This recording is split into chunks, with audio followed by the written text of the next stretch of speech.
수고하고 무거운 짐진 자들, 네.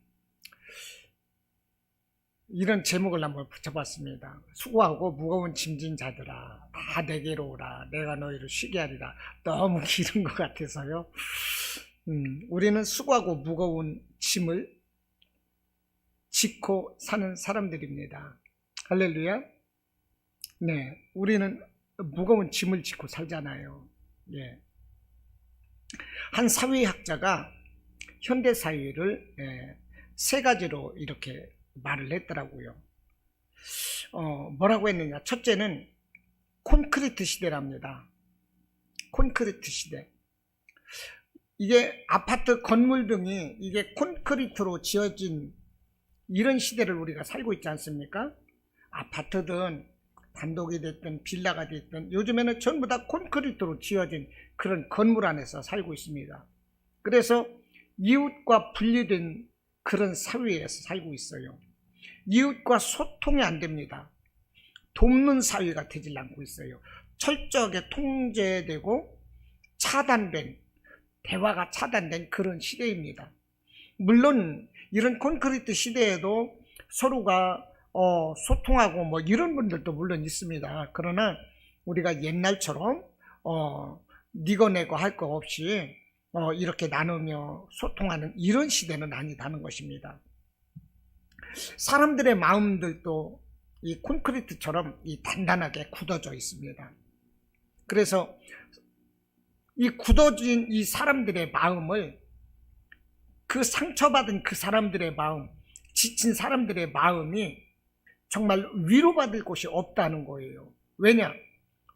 전부 다 차단되고 통제된 그런 콘크리트 세대 안에서 우리가 살고 있다는 것입니다. 구조적으로 세상이. 예.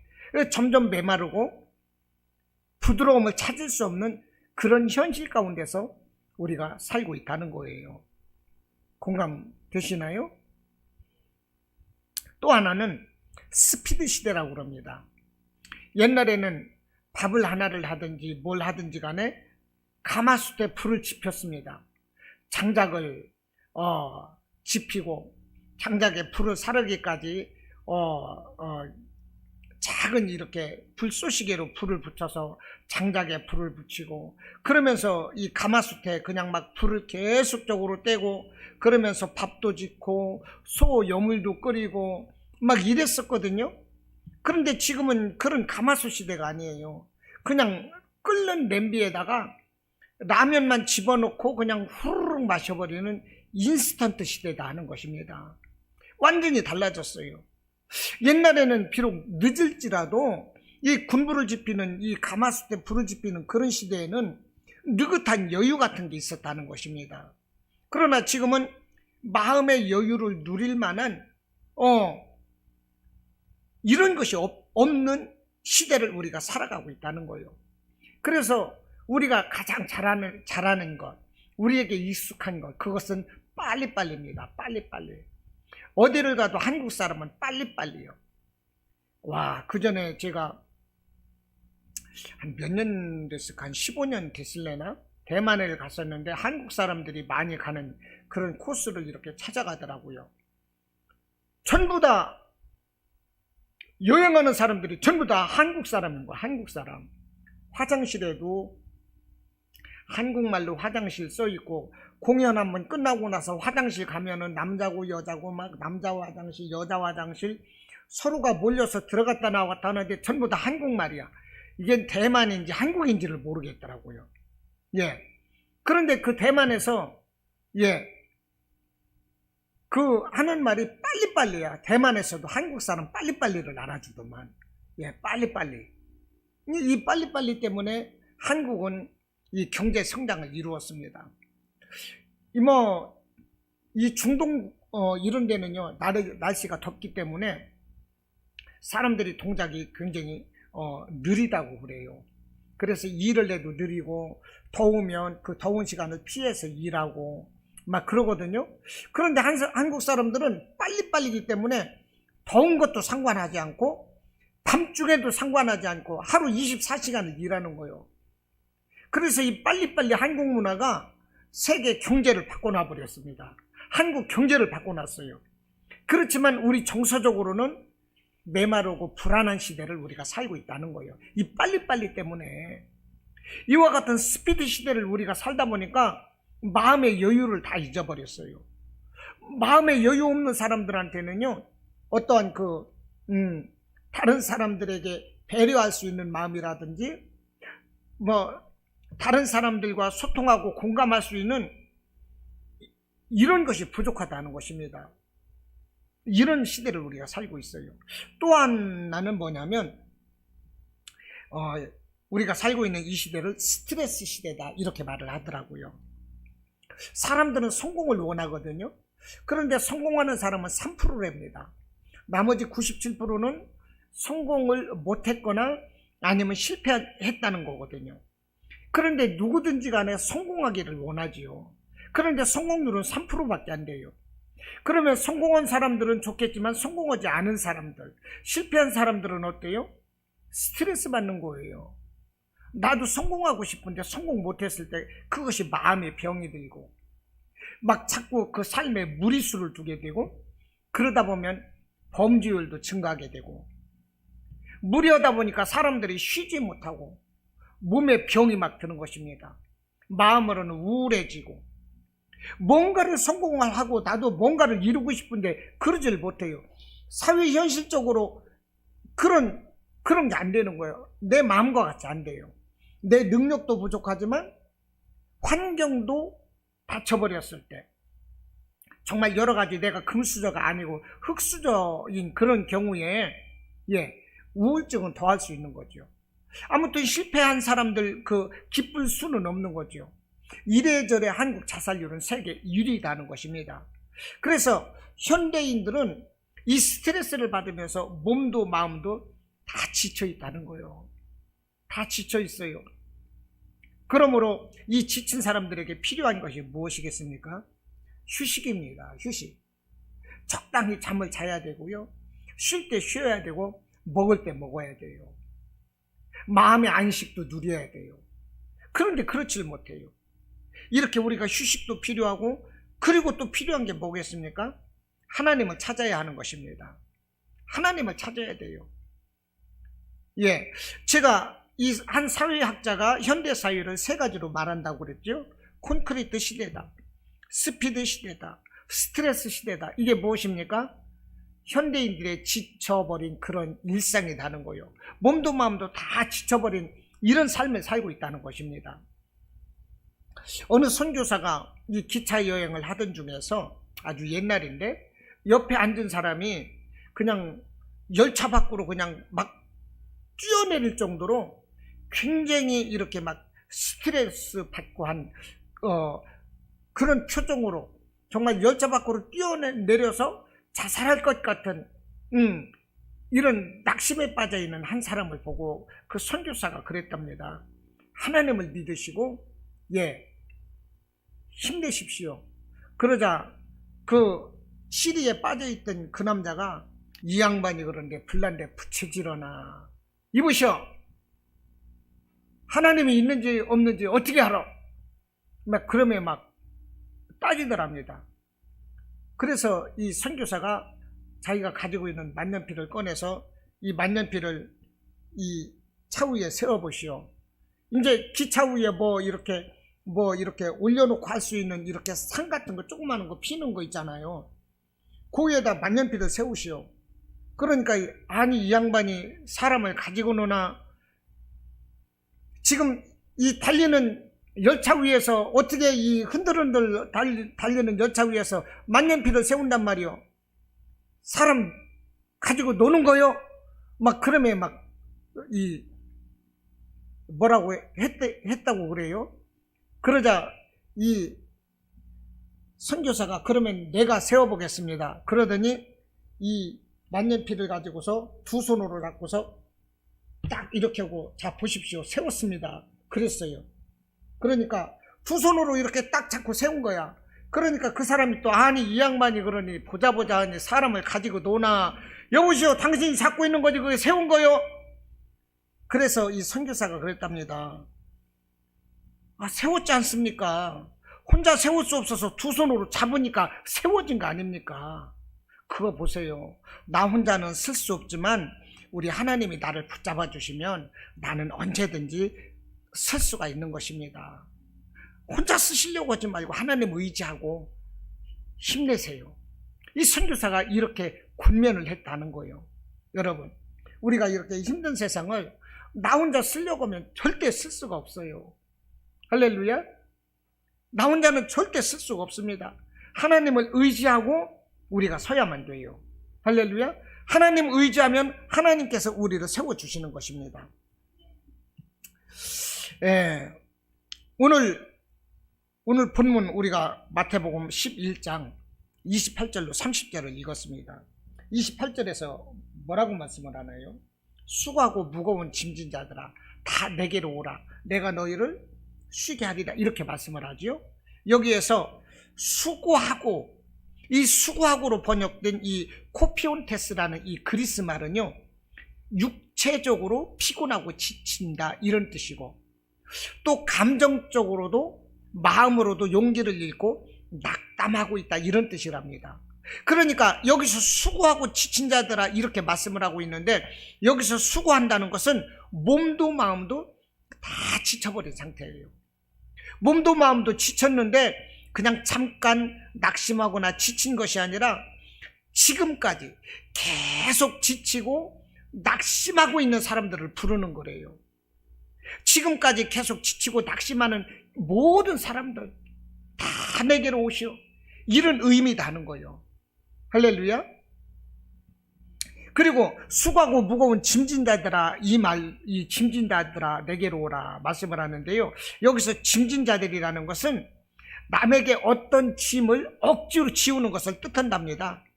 내 의지에 의해서 내가 뭔가를 목표하고 내가 짐을 진 것이 아니라 나는 짐을 지기도 싫고 질 수도 없어요. 원하지도 않아요. 그런데 내 의지와 관계없이 억지로 무거운 짐을 지고 가야만 되는 그런 사람들을 말한다는 거예요. 내가 뭔가 내 뜻을 이루기 위해서 내가 짐을 진다면 내 미래를 위해서, 내일을 위해서 기쁠 수 있어요. 그러나 나는 원치 않아요. 짐지고 싶지 않아요. 벗어나고 싶어요. 그런데도 내 의지와 관계없이 내 어깨가 너무나도 무거워. 내 인생이 너무나도 피곤하고 지쳤어. 나는 이것을 벗어나고 싶은데 벗어날 수가 없어. 어깨를 좀 가볍게 하고 싶은데 내 어깨는 맨날 무거워. 이런 사람들을 우리 주님이 부르신다는 것입니다. 그런데 지금 2000년 전에 예수님 시대 때 아닙니까? 예수님이 말씀을 하셨으니까. 자, 이 사람들, 수고하고 무거운 짐진 자들은 뭐냐? 사회적으로 볼 때 그때는 로마의 압박 속에서 살았거든요. 로마의 압제 속에서. 그래서 로마로부터 육체적으로, 정신적으로 이 고난받는 사람들인 거고요. 더 나아가서는 종교적인 이 종교적인 관행에서 볼 때 율법이 요구하는 그런 부분이 있거든요. 율법은 우리에게 죄 짓지 말고 거룩하고 경건하고 어떻게 살아라는 율법의 요구가 있습니다. 그러니까 사람이 그 법을 이루기 위해서 마음의 부담이 되는 거죠.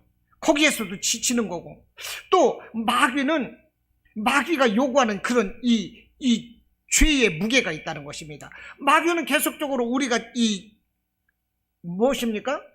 죄짓게 만들거든요. 이 마귀라는 것은. 그러니까 이 로마 시대의 그 로마로부터의 그 억압, 율법이 요구하는 거룩하게 살아가야만 되는 그런 부담감,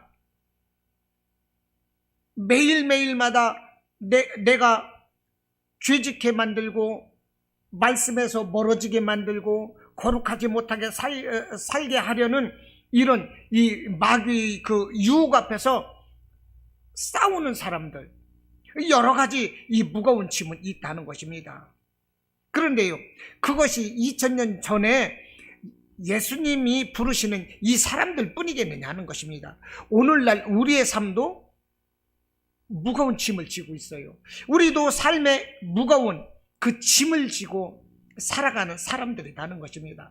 각종 스트레스에 시달리고 있고, 점점 이 복잡한 시대이면서도 세상에 환락이나 정욕이나 뭐 여러 가지 그 죄악들에 우리도 또한 시달리고 있다는 거예요. 이것이 어쩌면 우리 인간의 근본적인 문제가 아니겠느냐는 것입니다. 우리는 분명 하나님의 말씀 따라서 거룩하고 경건하고 이런 삶 살고 싶어요. 그런데 그렇질 못해요. 예배 드리러 오려고 하면 뜻밖의 엉뚱한 일이 막 일어나는 거예요. 예배를 못 드리게 해. 예배를 드리러 나는 오고 싶은데 예배 드릴 수 없는 그런 일들이 내게 막 일어나거든요. 손님이 온다든지 무엇을 잃어먹었다든지 무엇을 급히 해야만 돼, 그런 상황이 막 발생을 하는 거예요. 예배 못 드리게. 이게 뭡니까? 배후에는 마귀들이 있는 것입니다. 물론 삶 가운데 우리의 삶이 그렇게 꼬일 수도 있어요. 그러나 마귀의 역사가 너무나도 많다는 거예요. 손님이 찾아온다든지 뭐 엉뚱한 것으로 인해서 우리가 좀 기쁘고 감사하려고 하다 보면 막 이렇게 슬픈 일, 우울한 일, 좌절할 만한 이런 일들을 막 마귀는 막 만드는 거예요. 그래서 하나님께 영광 돌리지 못하게 해요. 이런 가운데 우리도 시달리고 있다는 것입니다. 우리 삶의 현장은 언제나 이렇게 고달픈 삶이 나는 거예요. 그래서 심지어는 잠자리에 누워서도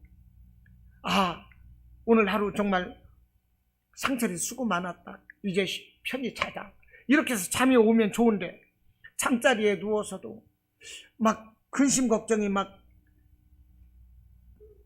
내 생각을 누르고 그러면서 막 잠자리에서도 신음을 하는 거예요.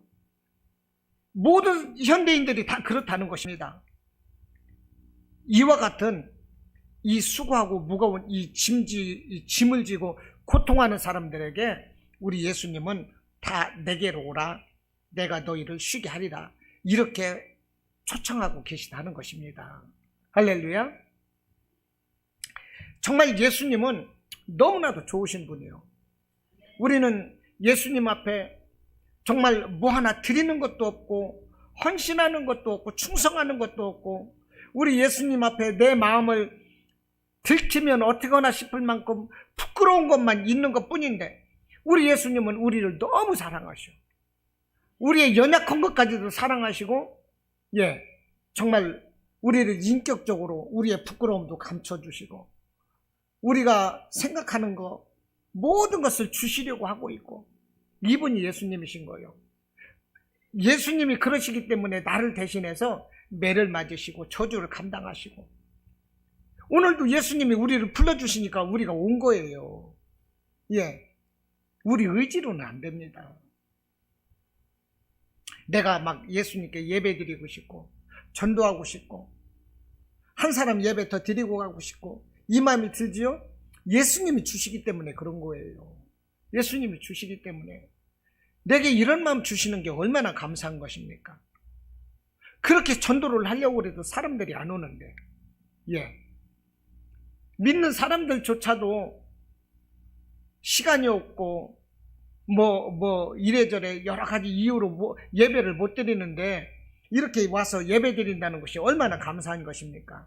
오직 하나님의 은혜인 것입니다.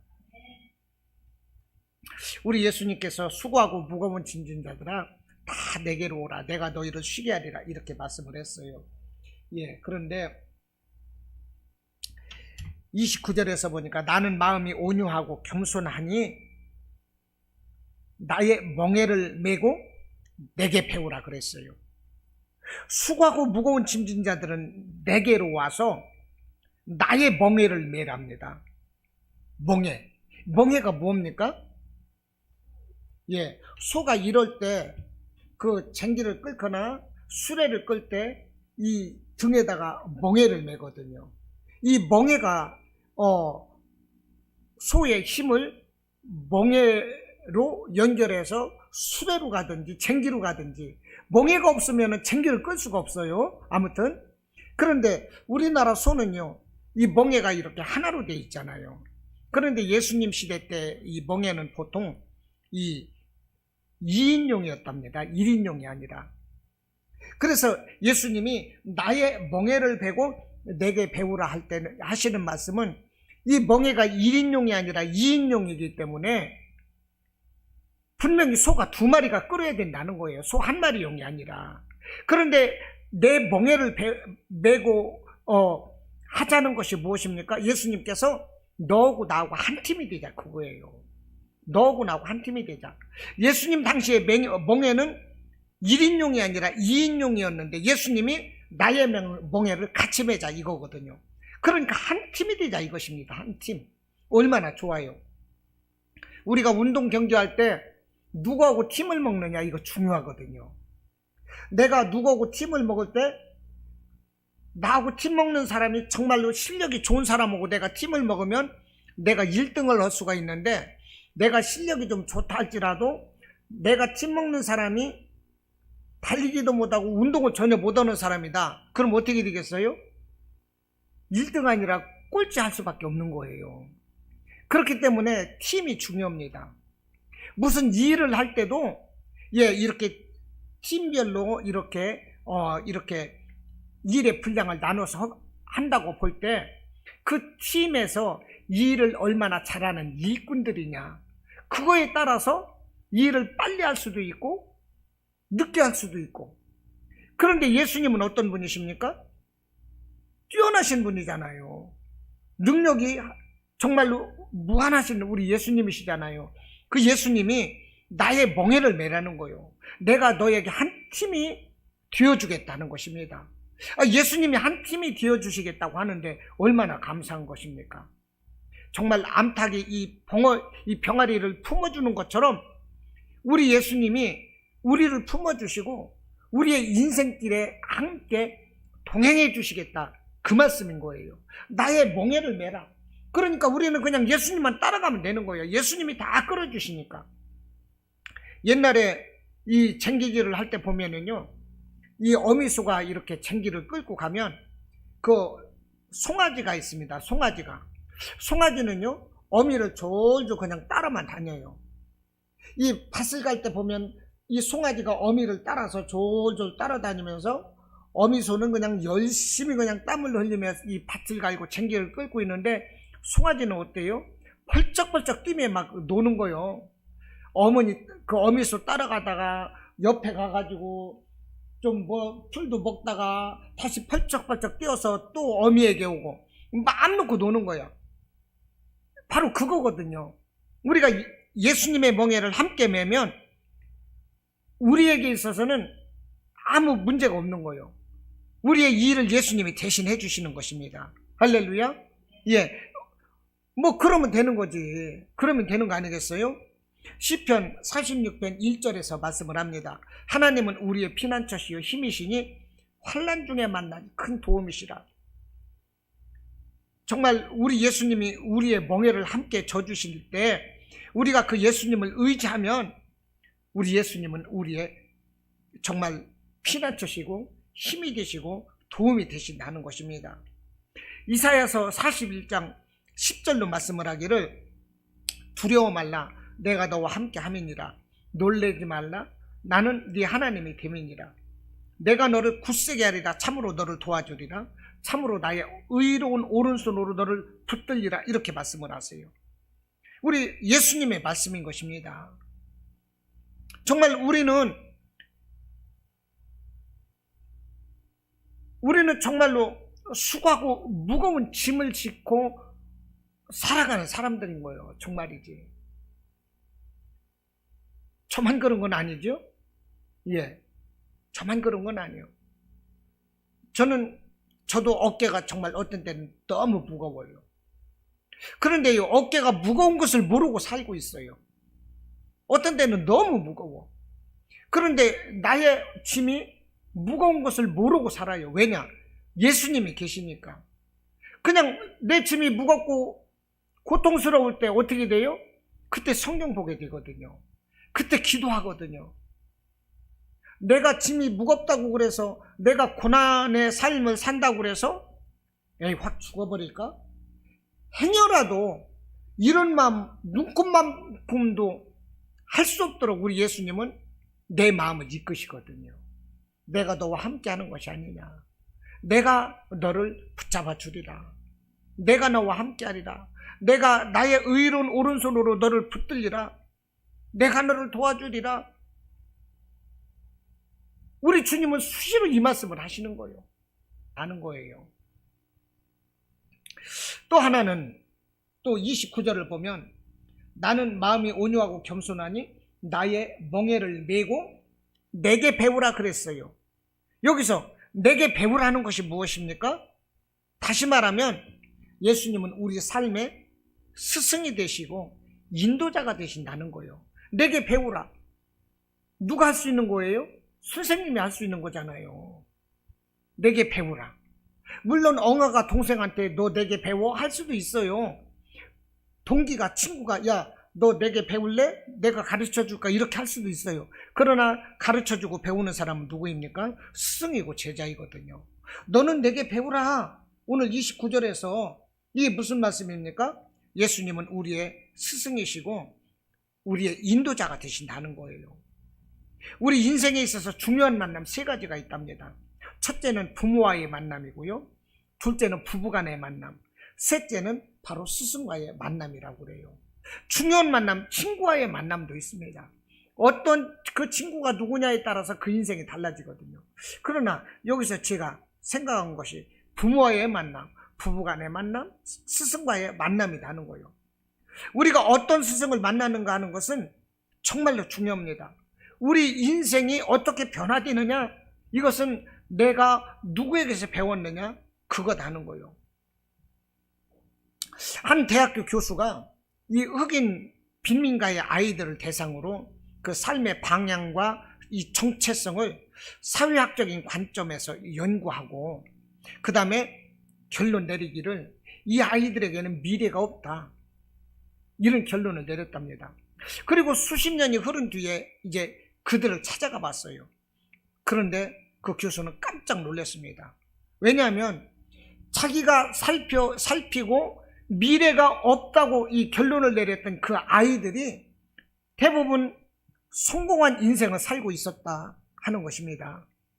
그래서 그 교수가 그 원인을 찾아봤대요. 이 아이들의 정체성을 볼 때, 이 아이들의 삶의 환경을 볼 때 정말로 이 잘 될 수가 없는 아이들인데 이 아이들의 성공 스토리가 뭐냐. 그런데요, 놀랍게도 그 빈민가에서 헌신과 사랑으로 아이들을 가르치는 초등학교 교사 한 사람이 있었다는 것입니다. 그 아이들에게는 희망이 없어요. 환경도 안 좋아요. 그 아이들은 그냥 안 좋은 환경에서 살다 안 좋은 환경에서 자라고 그냥 늙어갈 수밖에 없어요. 그러나 한 선생님의 헌신과 그 열정, 그 사랑이 그 아이들을, 그 인생을 바꾸더라는 것입니다. 이렇게 우리 인생에 있어서 스승과의 만남은 중요하다는 거예요. 세상 사람들이 그래서 좋은 스승을 찾아갑니다. 그래서 나는 누구 제자야 이렇게 말을 해요. 우리 선생님이 누구시거든? 나는 어느 학교 나왔어. 이것을 드러냅니다. 그런데 여러분, 오늘 예수님께서 오늘 본절에서 나의 멍에를 메고 내게 배우라 말씀을 하시거든요. 세상의 그 스승들은요, 그러나 인간이기 때문에 그 유한성을 가진다는 것입니다. 한계성이 있다는 거예요. 그러나 우리 예수님은 하나님의 아들이시거든요. 이분은 지혜의 보고이신 것입니다. 예수님은 하나님이신 거예요. 지혜의 본체이신 거예요. 그러므로 예수님을 우리의 스승으로 모시고 우리가 살아간다면, 우리 예수님의 교훈을 배우고 우리 예수님께서 말씀하시는 것을 우리가 순종하고 살아간다면 우리의 인생은 근본적으로 달라질 수밖에 없다는 거예요. 할렐루야. 정말 우리가 나의 멘토를 예수님으로 모시고 살면 되는 거예요. 성경에서는 무엇이라고 하는가? 내가 어떤 문제를 만났을 때, 내가 무엇인가를 결정을 할 때, 하나님은 무엇이라고 말씀을 할까? 성경은 무엇이라고 기록되어 있는가? 내가 기도할 때 내게 어떤 그 은혜를 주시는가? 어떤 응답을 주시는가? 하나님께 구하면 되는 것입니다. 우리 예수님을 나의 멘토로, 나의 스승으로 모시면 돼요. 그러면 우리 인생은 달라집니다. 어떤 절망 가운데 있을지라도, 어떤 그 질병 가운데 있을지라도, 어떠한 실패 가운데서 내가 자살을 생각할 만큼 내게 고난이 있다 할지라도 정말 내 안에 예수님이 계시면 나는 그 예수님 한 분으로 인해서 그 모든 것을 초월하고 이길 수가 있습니다. 그 예수님은 충분히 그러실 수 있는 분이에요. 우리 인생을 호련히 순식간에 바꿔놓을 수 있는 분이 바로 예수님이시다는 것입니다. 그러므로 예수님을 늘 모시고 살아가시기를 바랍니다. 하루를 자고 일어났어도 시작을 할 때 예수님 오늘도 하루 시작합니다. 오늘 내 인생을 우리 예수님 함께 살아주세요. 내가 차를 몰고 나가고 일을 하고 사람들을 만나고 오늘 내가 어떠한 일을 해야 되는데 순간순간마다 우리 예수님 함께 해주세요. 나의 이익을 위해서 일하는 것이 아니라 나의 일을 통해서 우리 예수님 영광 될 수 있도록 나를 거룩한 사람, 경건한 사람, 하나님의 말씀의 사람, 성령의 사람으로 나를 붙잡아 주시고 하나님 나를 사용해 주세요. 이런 묵상 기도를 통해서 하루를 시작하고 순간순간 우리 예수님과 함께 하는 거예요. 예, 얼마나 듣기만 해도 힘이 나지 않습니까? 우리의 힘은 미약합니다. 내가 뭔가를 아는 것 같지만 정말 내가 무엇을 얼마나 알고 있는지 그것을 그림으로 그리라고 연필을 하나 준다면 얼마만하게 그려야 될까요? 그냥 소수점 하나도 부족할 거예요. 내가 알고 있는 건 소수점 하나로도 부족해요. 아무것도 아니에요. 그런 우리의 인생을 오직 예수님께 맡기시기 바랍니다. 예수님이 먼저 하시는 거예요. 너 수고하고 무거운 짐을 지고 고통받고 있구나. 너의 마음도 지쳤구나. 너의 몸도 지쳤구나. 내게로 와라. 내가 너와 함께 해주겠다. 내가 너를 쉬게 해주겠다. 너의 앞길을 내가 동행해 줄게. 우리 예수님은 이렇게 말씀을 하고 있는 거예요. 그 예수님께 정말 감사할 수 있기를 바라고 그 예수님을 나의 주인으로 왕으로 나의 하나님으로 철저하게 모셔드리는 이런 믿음의 성도님들이 되시기를 주님의 이름으로 축원합니다.